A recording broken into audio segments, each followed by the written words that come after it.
Colour theory, যেটা নিয়ে আমাদের সবচেয়ে বেশি প্রবলেম। তো আমরা সবাই জানি প্রাইমারি কালার কোনটা কোনটা। সো প্রাইমারি কালার, এরপরে আসে হচ্ছে সেকেন্ডারি কালার। এখন সেকেন্ডারি কালার গুলো কিভাবে হয়? দুটা প্রাইমারি কালার মিক্স হইলেই তখন সেটা হচ্ছে সেকেন্ডারি কালার হিসেবে আসে। তো এখানে সেকেন্ডারি কালার, এটাও একটু মাথায় রাখবেন, সেকেন্ডারি কালার কোনগুলো: orange, green and violet. Okay, এরপরে হচ্ছে tertiary colour: yellow orange, orange red, red violet, violet blue, blue green, yellow green. আচ্ছা, এখন কথা হচ্ছে এই ব্যাপারগুলো আমার কেন জানা দরকার? এই ব্যাপারগুলো জানা দরকার হচ্ছে কমপ্লিমেন্টারি কালার কম্বিনেশন জানার জন্য। কমপ্লিমেন্টারি কালার কম্বিনেশনের যে ফ্যাক্ট, সেটা হচ্ছে ডিজাইনের ক্ষেত্রে আপনাদের কনসেপ্টটা কাজে লাগাতে হবে। আপনি যদি ব্লু ইউজ করেন, অল্টারনেটিভ কালার ইউজ করবেন হচ্ছে অরেঞ্জ।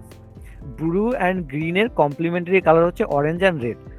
আমি হচ্ছে এখানে আপনাদেরকে মার্ক করে দেখাই। এটা হচ্ছে ব্লু, অ্যান্ড এইটার কমপ্লিমেন্টারি কালার হচ্ছে অরেঞ্জ, অ্যান্ড এখানে হচ্ছে গ্রিন, এইটার কমপ্লিমেন্টারি কালার হচ্ছে রেড, রাইট? কমপ্লিমেন্টারি কালারের যে ফ্যাক্টটা আমরা বলতে যাচ্ছি, সেটা হচ্ছে আপনি যদি ব্লু নিয়ে ডিজাইন করেন, তাহলে চেষ্টা করবেন তার অল্টারনেটিভ কালার হচ্ছে অরেঞ্জ নিয়ে চেষ্টা করার ডিজাইনের সময়। সো ওকে, দেখি আমরা একটু ট্রাই করে দেখি, ঠিক আছে? সো আমি এই কনসেপ্টটা নিয়ে যাচ্ছি আমাদের আর্ট বোর্ডে। তো এইটা যদি আমি ব্লু কালার নেই, নাও এখন এটা যদি আমার ব্যাকগ্রাউন্ড কালার হয়, what will be my foreground colour? So দেখেন, গ্রাফিক ডিজাইন, ঠিক আছে? সো ব্লুর পাশের কালারটা কি? গ্রিন। আমরা গ্রিনটা দিয়ে দেখি কেমন লাগে। আচ্ছা, এটা কি খুব একটা ভালো দেখাচ্ছে বা বোঝা যাচ্ছে? নিশ্চয়ই না। আবার যদি আমরা এই পাশের ব্লুটা ইউজ করি, এটাও কি ভালো দেখা যাচ্ছে? নিশ্চয়ই না। সো এইটার কমপ্লিমেন্টারি কালারে যায়, দেখেন এই যে অরেঞ্জ, এখন কেমন দেখাচ্ছে? স্পষ্ট দেখা যাচ্ছে, বাট একটু ক্যাটকেটে লাগতেছে। সো এইটা যেটা করতে হবে সেটা হচ্ছে আমাকে এই গ্রিনে, এই ব্লুর জন্য অরেঞ্জের কোনো একটা শেড ইউজ করতে হবে। সো অরেঞ্জের আমি যদি আরেকটু লাইট শেড ইউজ করে, দেখেন এটা কিন্তু খুব ভালোভাবে ভিজিবল, এটাও মোটামুটি ভালো ভিজিবল, এটাও ভিজিবল, এটাও ভিজিবল, দেখেন এটাও কিন্তু ভিজিবল, খুব সুন্দরভাবে কিন্তু আমি দেখতে পাচ্ছি। এটা প্রায় ডার্কের কাছাকাছি চলে যায়, ব্ল্যাকের কাছাকাছি চলে যায়। সো আমরা ওইদিকে না যাই, এদিকে দেখেন। তার মানে কমপ্লিমেন্টারি কালার যেটা আছে, সেই কালারটা সবগুলোই কিন্তু এই ব্যাকগ্রাউন্ড কালার উপরে ফুটতেছে। তো এইটা হচ্ছে মাথায় রাখার বিষয়। আমি যখন ডিজাইন করব, তখন আমাকে চিন্তা করতে হবে আমি যে কালারটা ইউজ করতেছি সেই কালারটার কমপ্লিমেন্টারি কালার কোনটা। তো আপনারা চাইলেই ফার্স্টে যেটা করতে পারেন সেটা হচ্ছে প্রথম দিকে কালার, এই গাইডটা আপনারা অনলাইন থেকে ডাউনলোড করতে পারেন, বা আমি হচ্ছে আপনাদেরকে, যদি কেউ চান তাহলে এই প্রেজেন্টেশনের ফাইলটা পিডিএফ আকারে দিয়ে দিব। সো সেখান থেকেও আপনারা নিয়ে ইউজ করতে পারেন যদি এটা ইউজ করতে চান, বা এটা আসলে গুগলে সার্চ দিলেই পাবেন, এটা আহামরি সিক্রেট কিছু না। তো এখানে যেটা করবেন, আপনারা ডিজাইন করার সময় ফার্স্টে আপনি আপনার ব্যাকগ্রাউন্ড কালার সিলেক্ট করবেন, অ্যান্ড সেকেন্ডলি আপনি আপনার ব্যাকগ্রাউন্ড কালারের ফরগ্রাউন্ড কমপ্লিমেন্টারি কালার কোনটা সেটা খুঁজে বের করবেন। অ্যান্ড তারপরে এই তো ম্যাজিক হ্যাপেন্স, আপনার ডিজাইনে দেখবেন যে আপনি খুব সুন্দরভাবে ব্যাকগ্রাউন্ড কালারের সাথে ফরগ্রাউন্ড কালারটা ফুটায় উঠেছে আপনার ডিজাইনে, ঠিক আছে? তো আমরা আরেকটা কালার নিয়ে ট্রাই করি, সেটা হচ্ছে আমরা যদি ইয়েলো নিয়ে ট্রাই করি, দেখেন ইয়েলো কালারটা খুব চোখে লাগতেছে। সো এইটার ফরগ্রাউন্ড কালারটা কি হইতে পারে? এখানে ভায়োলেট আছে, দেখেন ভায়োলেটটা কিন্তু বোঝা যাচ্ছে, তাই তো? এরপর হচ্ছে কালার অ্যাসোসিয়েশন, এই কালারগুলোকে বলা হয় কোল্ড কালার। তো এখানে ভায়োলেট থেকে শুরু করে গ্রিন কালার পর্যন্ত আছে, যেগুলোকে বলা হয় কোল্ড কালার।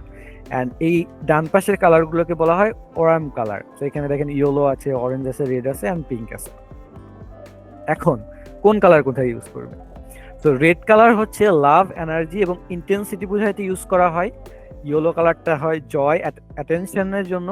গ্রিন কালারটা হয় নেচার, সেফটি, ফ্রেশনেসের জন্য। ব্লু কালারটা হচ্ছে স্ট্যাবিলিটি, ট্রাস্টের জন্য। এবং পার্পল কালারটা হচ্ছে রয়্যালটি অ্যান্ড ওয়েলথের জন্য। এখন আপনারা নর্মালি দেখবেন বাইরের কান্ট্রিগুলোতে বেশি দেখা যায়, বা যারা এয়ারপোর্ট এরিয়াতে থাকেন তারা নর্মালি বা রেগুলারলি দেখেন, সেটা হচ্ছে ট্যাক্সি যে কারগুলো আছে, সেই কারগুলো আইদার ইয়েলো কালার হয়, অথবা সেই কারগুলোর উপরের পোর্শনে যে জায়গাটায় লেখা থাকে ট্যাক্সি, সেই জায়গাটা ইয়েলো কালার হয়। এটার কারণ কি? এটার কারণ হচ্ছে এই যে এই অ্যাটেনশন সিক করার জন্য।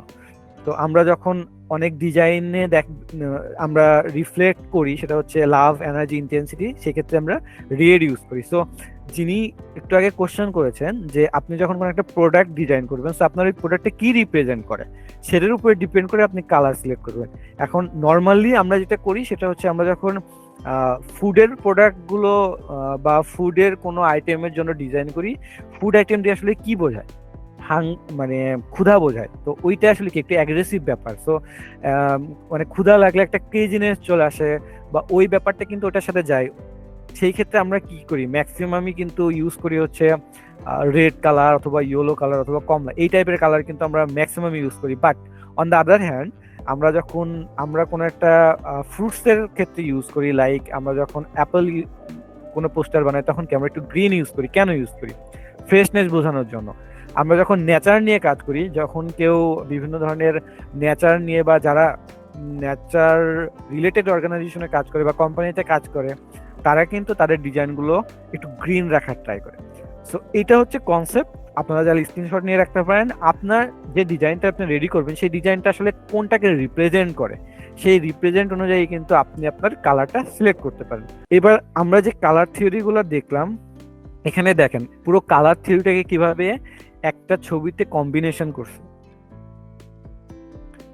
এইখানে আমার মেইন অবজেক্টটা হচ্ছে কার, এন্ড কালার। দেখেন কারের কালারটা কি করা হয়েছে, ইয়েলো। এটাকে হচ্ছে মেইন ফোকাস করা হয়েছে বা হাইলাইট যদি আমি বলি। এন্ড এইটার কমপ্লিমেন্টারি কালার হিসেবে দুইটা কালার ইউজ করা হয়েছে, সেটা হচ্ছে ব্লু অ্যান্ড রেড। তো এখানে ব্লু অ্যান্ড রেডটার কোন কালারটা ইউজ করা হয়েছে? খুবই হাইলি কন্ট্রাস্টেড কালার কিন্তু এখানে ইউজ করা হয় নাই। একটু খেয়াল করে দেখেন ব্যাকগ্রাউন্ডে যে কালারটা, সেই কালারটা কিন্তু ব্লু।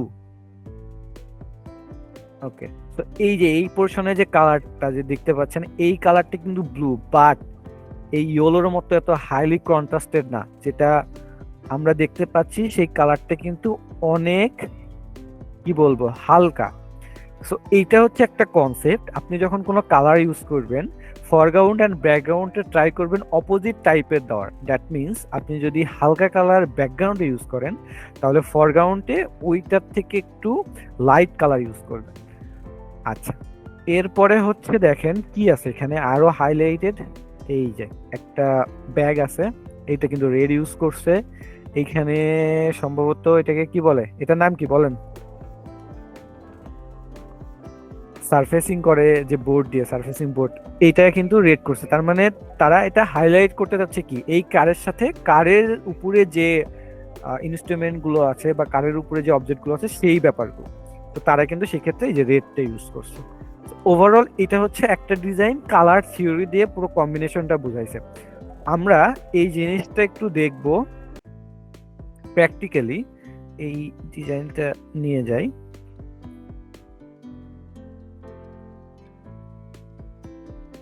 ওকে, সো এটা চলে আসছে। এখন দেখেন আমরা এখান থেকে ব্লু কালারটা নিলাম, এন্ড এইখানে আচ্ছা গ্রাফিক ডিজাইনটাই রাখি। আমরা গ্রাফিক ডিজাইনটাকে যদি আমরা একটু রেড কালার দেই, দেখেন খুব ইজিলি বোঝা যাচ্ছে। আবার আমরা এটাকে যদি আর কি কালার ইউজ করছি এখানে, এইটা দেই, দেখেন এইটাও কিন্তু আমি খুব ইজিলি কি করতে পারতেছি, রিড আউট করতে পারতেছি। বাট এই ব্লু কালারটাকে যদি আমি এইটার এরকম মানে কি বলে ডার্ক ভার্সনটা নিয়ে কাজ করি, এটাও কিন্তু একেবারে সিমিলারলি ব্লু। সো এটা যদি আমি ডার্ক ভার্সনটা নিয়ে কাজ করি, তাহলে কি আসলে খুব ভালো বোঝা যাচ্ছে? রাইট। সো আমরা যখন কাজ করব তখন আমরা চেষ্টা করব ব্যাকগ্রাউন্ডের কালারটা যদি আমরা হালকা শেডের নেই, তাহলে ফরগ্রাউন্ডের কালারটা একটু বোল্ড শেডের নিব। আবার যদি ব্যাকগ্রাউন্ডের কালারটা বোল্ড শেডের নেই, তাহলে ফরগ্রাউন্ডের কালারটা হালকা শেডের নিব। অ্যান্ড যদি আপনি আই স্মুদিং কালার করতে চান, দ্যাট মিনস আপনি আপনার চোখকে প্রশান্তি দিতে চান, এরকম অনেক ডিজাইন থাকে, ন্যাচারাল যে ডিজাইনগুলো হয় নেচার নিয়ে আর কি।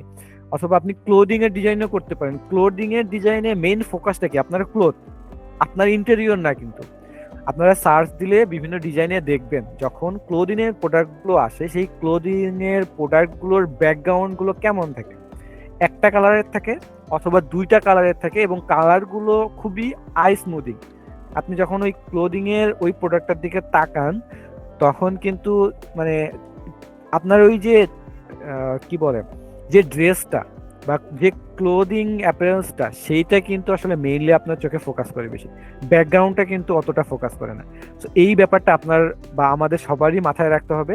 আমরা যখন ডিজাইন করব, তখন আমাদের ডিজাইনের যে ব্যাকগ্রাউন্ডটা থাকবে সেটা যেন একটু আই স্মুদিং হয়, ওটা যেন আমার চোখ মানে খুব ইজিলি অ্যাটেনশন সিক করে, এবং আমার যে অবজেক্ট, মেইন অবজেক্ট, সেইটা যেন ফোকাস থাকে।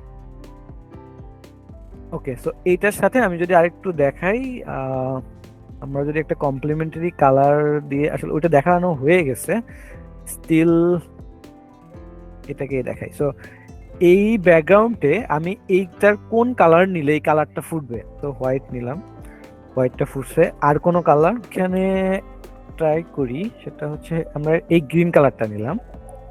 তো এখন এই গ্রিন কালারটাকে আমরা যদি একটু হালকা শেড দেই, মানে এই গ্রিনের হালকা শেডটা দেখেন এটা কেমন লাগতেছে। তো এটাতে আমরা এখন কোন কালারটা দিব, এই যদি আমরা এই গ্রিনটা নিয়ে থাকি, তাহলে এইটার অপোজিট হবে রেড অথবা পিঙ্কিশ টাইপের। সো এই যে দেখেন, এই কালারটা কিন্তু হচ্ছে হাই ডেন্সিটি কালার বা high value colour. So pink high value কালারটা যদি আমি এই হালকা সবুজের ফরগ্রাউন্ড কালার হিসেবে ইউজ করি, তাহলে কি আসতেছে, খুব সুন্দরলি স্মুথলি দেখা যাচ্ছে না, কোনো হ্যাসেল হচ্ছে না। বাট এটারই যদি আমি আবার হালকা কালারে যাই, তাহলে কি খুব একটা চোখে কেমন লাগে, ভালো লাগতেছে নাকি আগেরটা বেটার ছিল? রাইট, তো এটা হচ্ছে কনসেপ্ট। সেটা হচ্ছে আপনি যখন কালার ইউজ করবেন, তখন আপনাকে দুইটা কালার, কোন কালারটা দিলে সুন্দর লাগবে, এটা আপনাকে ডিজাইন করে করে বুঝতে হবে। আরেকটা ব্যাপার হচ্ছে যে ফরগ্রাউন্ড কালার আর ব্যাকগ্রাউন্ড কালার, যে কোনটার এগেইনস্টে আমি কোন কালার দিব, এই ব্যাপারটা কিন্তু আপনারা এইভাবে ফার্স্টের দিকে একটু ওই কালার গাইডলাইন দেখে বা সার্কেল যেটা থাকে এটা দেখে একটু ফার্স্টের দিকে ট্রাই করলেই কিন্তু পরবর্তীতে হয়ে যাবে, জাস্ট বেসিক গুলো যদি আপনার মাথায় থাকে। তো এইটা হচ্ছে তাহলে কালার থিওরির মোটামুটি অংশ শেষ।